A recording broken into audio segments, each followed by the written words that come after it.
My engagement party was supposed to be the happiest day of my life. The room was filled with soft music, flickering candles, and the scent of roses and champagne. Laughter filled the air as people sipped cocktails and offered congratulations. To Daniel and me, it was the man I loved, the man I'd spent 6 years building a life with. But beneath all the smiles and clinking glasses, my family was hatching an unforgivable plot. This all started 2 weeks before the party. My mother called me into the kitchen, using that fake, gentle voice she always reserved for when she wanted something big. "You know your brother's wedding is coming up?" she said, adjusting her necklace like she was preparing for battle. "And you haven't really done anything with that $100,000 Grandpa left you for your own wedding?" I immediately tensed up. "'Cause I'm saving it for my wedding," I replied. "Well, Justin's wedding is first." She smiled, sickly sweet. "And he really wants that resort in Cancun. It would mean the world if you'd let us borrow the money."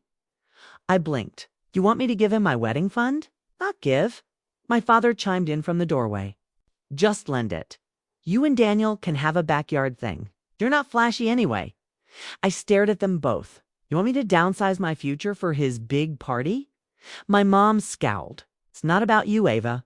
Your brother is the only son, and he's marrying into the Thompsons. They have real connections. And what about Daniel? About me?" I asked, stunned. "You'll understand when you're older," Dad said coldly, then walked out as if the conversation was over.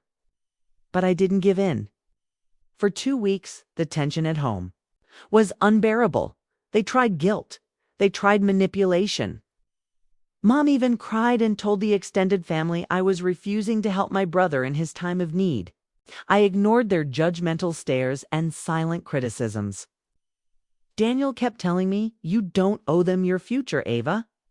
And for once, I believed him. I chose myself.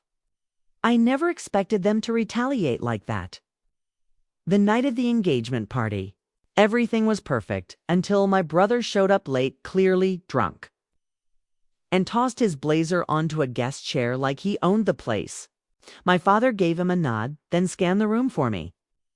When he saw me standing near the cake with Daniel's arm around my waist, his face darkened. He approached slowly, like a man trying to look calm while holding back rage. "We need to talk," he said through gritted teeth. "In the middle of my engagement?" I asked. "You're embarrassing this family," he hissed, grabbing my arm. Daniel stepped forward. "Sir, with all due respect," but my dad shoved him back. "Stay out of it." The music cut. Every guest turned as my father's voice rose. "You selfish brat. You owe your brother everything, and this party, you don't deserve it." I tried to pull away, but he gripped my wrist tighter, his eyes wild. "Give him the damn money or I swear." And then it happened. He slapped me open-handed in front of 50 people. My earring flew off, my head snapped to the side, and time just stopped. My mother gasped, but not in horror, like embarrassment. Justin laughed nervously and sipped his drink. Daniel rushed to my side, holding my face, trembling with fury. "You just hit your daughter," he said, shaking, "on her engagement." "She brought it on herself," my dad snapped. "She's ungrateful. We raised her, and this is how she repays us." I stood there, holding my burning cheek, staring at a man who'd just shattered the last piece of me that wanted to be part of that family. I didn't cry, not then. Instead, I turned to Daniel and whispered, "Let's go." We left the party without another word. The silence behind us was deafening. I could feel the judgment, the whispers, the scandal beginning to bloom like a bruise. But I didn't care because something inside me had snapped in the most powerful way. They wanted to take my future. Fine, I would take theirs. And I knew exactly where to start. The next morning, my cheeks still ached. But it wasn't the sting that haunted me. It was the silence. No calls, no apologies, not from my mom, not from my dad, not even from Justin. They acted like nothing had happened. Daniel made me eggs and coffee, trying to keep things normal, but I could see the tension in his jaw. You need to do something, he said softly. This isn't just about a slap. They humiliated you, and they'll keep doing it. I nodded. But I already had a plan. I'd been holding on to something, a piece of paperwork from years ago that my parents probably forgot existed. See, my grandfather left me $100,000 for my wedding. But that wasn't all. Before he passed, he quietly transferred the deed of their house, his original property, to me, he said. One day they'll forget your blood. When they do, you'll need something that reminds you you're not powerless. Back then, I didn't fully understand, but now I did. I pulled the file from a locked drawer. There it was. Property deed, title holder, Ava Jennings, signed, stamped, untouched. They didn't know I was the legal owner of their home. Thought it was still in my grandfather's name, or perhaps jointly theirs after the estate settled. But Grandpa had bypassed the entire process. He never trusted them. He trusted me. I made some calls. My lawyer, a kind but fierce woman named Lenora, reviewed the documents and confirmed everything. You have full legal authority to sell this home, she said. If you want to proceed, just say the word. I didn't say yes. Not yet, because I wanted them to see it coming. First, I sent them a formal notice in an elegant gold-embossed envelope notifying them of a change in ownership review. No threat. Just a reminder. 2 days later, Mom called. Ava, what is this envelope? She asked, her voice sharp. Oh, I said. It's about the house, she scoffed. We've lived here for 20 years. You can't just, I can actually, I said. I own it. Grandpa left it to me, not to you, not to Dad. Silence. You don't mean to evict us, she whispered, suddenly not so smug. I smiled bitterly. I mean to give you the same amount of consideration you gave me when Dad slapped me in front of 50 guests. And you stood there like I deserved it. She tried the guilt again, but where will we go? Your father's health isn't what it used to be. We've built our life in this house, and I was building mine, I said. Until you tried to gut it for a beach wedding, and then watched your husband hit your daughter. That's when the screaming started. She cursed me, called me ungrateful, evil, said she should have never had me.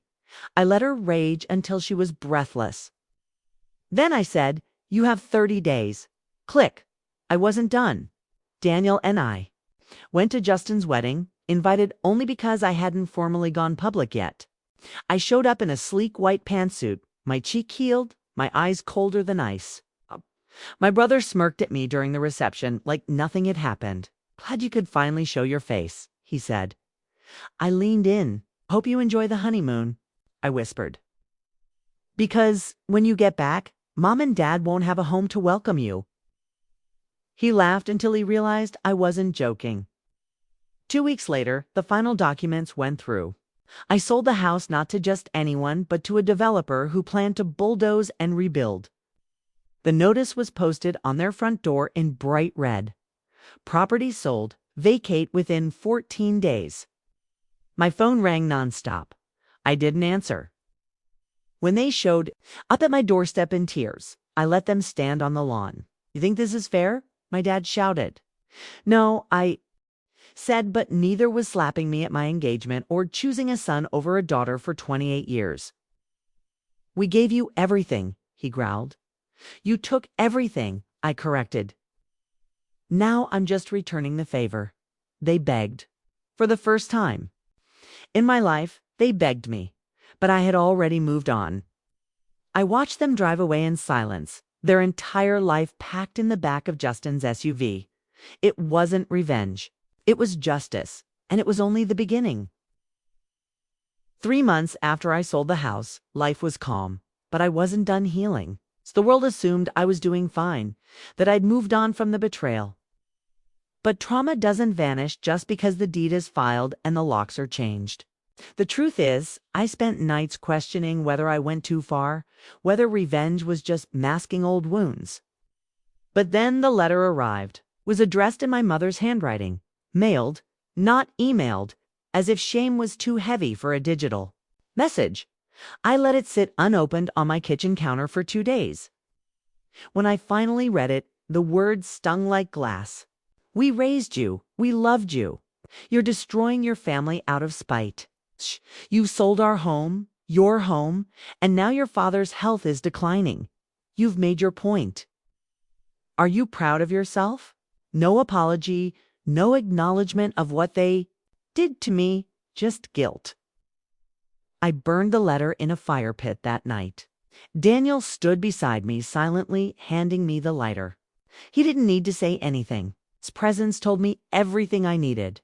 I wasn't wrong to walk away. The world, though, kept turning. 2 weeks later, I got an unexpected call from a familiar number, Gregory Harper, CEO of a prestigious consulting firm where I'd interned in college. I hadn't heard from him in years. "Ava," he said warmly, "I've been following your work with the nonprofit. Your latest housing equity project is brilliant. We're opening a new branch in Seattle. I want you to lead it." I nearly dropped the phone. "You're offering me an executive role." "Yes," he said. "Full control, full salary, and full freedom." I took it. That night, Daniel and I packed boxes for our move to Seattle. I glanced around our apartment one last time, not because I'd miss it, but because it symbolized the life I built on my own. Months into my new role, a company gala was held in Los Angeles. I returned to town to speak on stage, unaware that my speech would go viral. I shared my story, not every ugly detail, but enough. I spoke about generational betrayal, about the myth of unconditional love, about how sometimes the people who raise you also try to erase you. The room was silent until it exploded in applause. When I stepped off stage, a young woman stopped me near the elevator. "Your story saved me," she said, tearing up. "My dad made me give up my savings for my brother's law school, and I thought I was the problem. But now I know I'm not." I hugged her. I didn't need validation, but it reminded me my pain had purpose. 2 weeks later, I returned to my childhood town briefly for a real estate visit. As fate would have it, I ran into my brother Justin outside a strip mall. He was thinner, disheveled, eyes darker. He blinked when he saw me step out of the black SUV. "Oh, so the rumors were true," he muttered. "Which ones?" I smiled. "That you sold the house just to prove a point." I tilted my head. "No, I sold it because you beat me there first 4 years." He looked away. "Mom's been crashing on my couch." "That must be fun," I said. "Maybe next time she'll bring a belt." He flinched. "You really changed." "No," I said, stepping closer. "You just underestimated how quiet I can be when I'm planning my comeback." He didn't have a reply. Back in Seattle, things grew brighter. I launched a women's initiative for survivors of family betrayal. I named it the Second Room for All.